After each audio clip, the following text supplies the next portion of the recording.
আমরা মাত্র এক জুম্মা আগে দেখলাম আমাদের জাতীয় জামে মসজিদ মুফতি, যেখানে যে বিতাড়িত মুফতি রুহুল আমিন খতিব ছিল, যে 5ই আগস্টের পরে নিজে পালিয়েছিল, কিন্তু তাকে চাকরি থেকে বহিষ্কার না করার কারণে সে গত জুম্মায় ফেরত এসে আবার নতুন তাণ্ডব চালালো।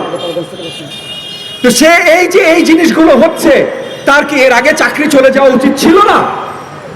তার বিরুদ্ধে কি কেস ফাইল হওয়া উচিত ছিল না?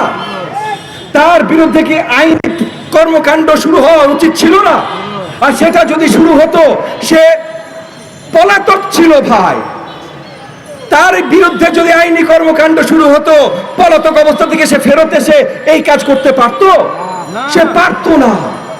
তাহলে এই যে সরকারি অবস্থানের স্থিতিশীলতা আসছে না, কারণ আমরা দেখছি আমাদের সরকার সেই জায়গার যেই ভূমিকাগুলো তাদের রাখা দরকার সেগুলো তারা রাখতে পারছে না। এখানে এক মুহূর্তের জন্য মনে করেন না আমরা এই সরকারটাকে টেনে নামানোর জন্য বা শুধু এই সরকারের সমালোচনা করার জন্য বা শুধু নিন্দা করার জন্য দাঁড়িয়েছি না ভাই।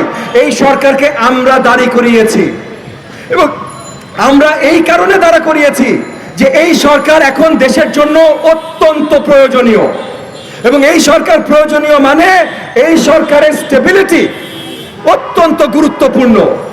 তো এই সরকার যদি কোনো ভুল করে, সেখানে তাদের স্টেবিলিটি যদি নড়বড় হয়, আমাদের সবার জন্য এটা অত্যন্ত শঙ্কাজনক। সো আমাদের প্রত্যেকটা পদক্ষেপ নিতে হবে যেন এই সরকারের স্টেবিলিটি কোনোভাবেই নড়চড় না হয়। সো কোন ভুলের কারণে যদি তাদের স্টেবিলিটিতে নড়চড় হয়, এই ভুলগুলো ধরিয়ে দেয়া এবং এই ভুলগুলো ঠিক করাতে তাদের সহযোগিতা করা, এইটাও আমাদের দায়িত্ব, কর্তব্য। একই সাথে এই সরকার রিলেটেডই বলছি, আমাদের ফরেন সম্পর্ক, ফরেন রিলেশনস, এই যে ভূ রাজনৈতিক সম্পর্ক, একটা দেশের জন্য সবচেয়ে গুরুত্বপূর্ণ যে জিনিসগুলো আছে তার মধ্যে একটা ভূ রাজনৈতিক সম্পর্ক। আমাদের যতগুলো ভূ রাজনৈতিক সম্পর্ক আছে তার ভেতরে সবচেয়ে গুরুত্বপূর্ণের মধ্যে একটা হলো ভারত বাংলাদেশ সম্পর্ক। ভারত বাংলাদেশ সম্পর্ক গত 15.5 বছর ধরে রাষ্ট্রের সাথে ব্যক্তির সম্পর্ক হিসাবে পরিচালিত হয়েছে। অন্য যে কোনো রাষ্ট্রের সাথে দুই দেশের সম্পর্ক রাষ্ট্র রাষ্ট্র সম্পর্ক হয়। আমাদের সাথে গত 15.5 বছর ছিল ভারত শেখ হাসিনা সম্পর্ক। ভারত বাংলাদেশ সম্পর্ক ছিল না, ছিল ভারত শেখ হাসিনা সম্পর্ক। রাষ্ট্রের সাথে ব্যক্তির সম্পর্ক, এবং ওই ব্যক্তি শেখ হাসিনা সেই ভারতের মানুষ, ভারতের লোক হয়ে, ভারতের দোসর হয়ে কাজ করেছে 15.5 বছর। তাহলে রাষ্ট্র রাষ্ট্র সম্পর্ক কি ছিল ভাই? কিচ্ছু ছিল না।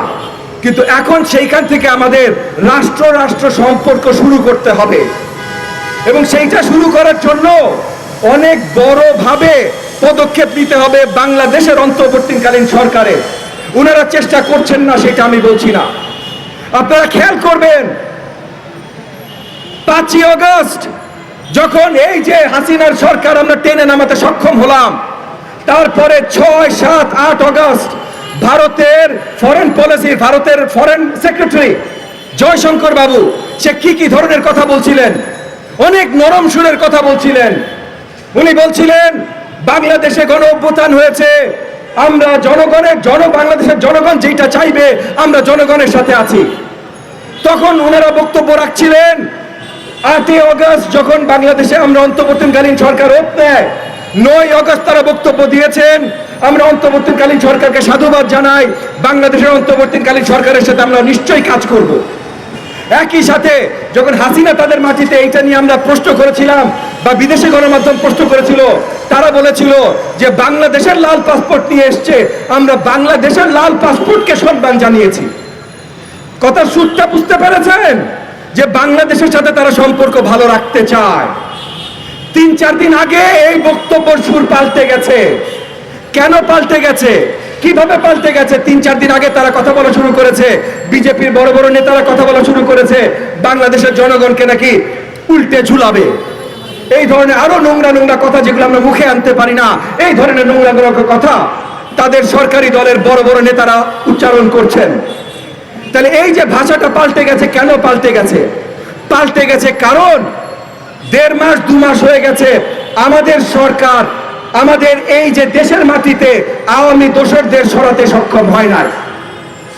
আমাদের সরকার স্টেবিলিটি এখনো সঠিকভাবে আনতে সক্ষম হয় নাই। এখনো আমরা ভারতকে প্রশ্ন করি নাই, বর্ডারে প্রত্যেক বছর 50 আমাদের নাগরিক কেন মৃত্যুবরণ করে।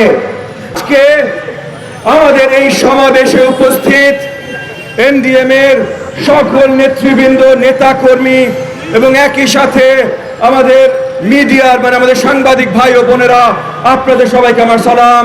আসসালামু আলাইকুম ওয়া রাহমাতুল্লাহি ওয়া বারাকাতুহু। আজকে আমরা এখানে একত্রিত হয়েছি কিছু বিষয় আওয়াজ তুলবার জন্য। প্রথম যে বিষয়টা এখন জাতির জন্য অত্যন্ত গুরুত্বপূর্ণ, যে সুদূর 15.5 বছরের যুদ্ধের পর এবং একই সাথে পুরো জুলাই মাস থেকে শুরু করে আগস্টের 5 তারিখ পর্যন্ত গণ আন্দোলনের পর যেই ফ্যাসিস্ট সরকারকে আমরা টেনে নামাতে সক্ষম হয়েছি, এই যে তারপর 5ই আগস্ট যেই ফ্যাসিস্ট হাসিনা দেশ ছেড়ে পালাতে বাধ্য হয়েছে, সেই ফ্যাসিস্ট সরকারের পতন ঠিকই ঘটেছে, কিন্তু আজকে সেপ্টেম্বর মাসের 24 তারিখ অবতীর্ণ হয়েছে। বাংলাদেশ সরকারের প্রত্যেকটি জায়গায়, প্রত্যেকটি দপ্তরে, প্রত্যেকটি টেবিলে কেদারায় সেই ফ্যাসিস্ট সরকারদের দোসরদের কিন্তু আমরা সরাইতে পারি নাই। যতক্ষণ পর্যন্ত প্রত্যেকটা জায়গা থেকে এই ফ্যাসিস্ট সরকারের দোসরদের আমরা সরাতে সক্ষম না হব, ততক্ষণ পর্যন্ত এই বাংলাদেশের মাটিতে স্থিতিশীলতা, স্টেবল সরকার, গুড গভর্নেন্স আনতে আমরা সক্ষম হব না। এইটা করা এক রাতে সম্ভব না, এটা আমরা মানছি। 15.5 বছর ধরে প্রত্যেকটা দপ্তরে, প্রত্যেকটা টেবিলে হাসিনা খুদ ছাত্রলীগ, যুবলীগ বা তার জেলার পরিচয়ে, তার কাছে আনুগত্যের পরিচয়ে সবাইকে কেদারায় বসিয়েছে। এক রাতে এইটা শেষ করা যাবে না, এইটা প্রতিহত করা যাবে না, এইটা পুরা ছিন্ন বিচ্ছিন্ন করা যাবে না, কিন্তু এইটার পদ্ধতি তো শুরু করতে হবে। অন্তর্বর্তীকালীন সরকারকে অনেক তপস্যার পর, অনেক কষ্টের পর আমরা সবাই মিলে বসিয়েছি আগস্টের 8 তারিখে। তাদেরকে যেই গুরু দায়িত্ব, যে মহা দায়িত্ব তাদেরকে রোপণ করা হয়েছে, সেই দায়িত্বটা আমরা সবাই মিলে দিয়েছি। আমি আবার পরিষ্কার করছি, আমরা সবাই 17.5 কোটি বাংলাদেশের জনগণ না। আমরা সবাই যারা আন্দোলন করে ফ্যাসিস্ট হাসিনার পতন টেনে এনেছি, আমরা সবাই মিলে এই অন্তর্বর্তীকালীন সরকারকে এই জায়গায় বসিয়েছি এবং অনেক আশা প্রত্যাশা নিয়ে বসিয়েছি। এমন আশা প্রত্যাশা নিয়ে বসিয়েছি যার প্রথমেই ছিল যে ইনারা আমাদের জনগণের জন্য কাজ করবে। বসিয়েছি হয়তো আমরা কয়েকশো জন, কিন্তু তারা কাজ করবে 17.5 কোটি বাংলাদেশের নাগরিকদের জন্য। দ্বিতীয় প্রত্যাশা ছিল যে এই 17.5 কোটি নাগরিকদের জন্য সঠিকভাবে কাজ করতে হলে সঠিক নির্বাচনের ব্যবস্থা করতে হবে, এবং সঠিক নির্বাচনের ব্যবস্থা করতে হলে অনেক সংস্কার প্রয়োজন, যেগুলো ছাড়া এই অবস্থায় নির্বাচন দেয়া যাবে না।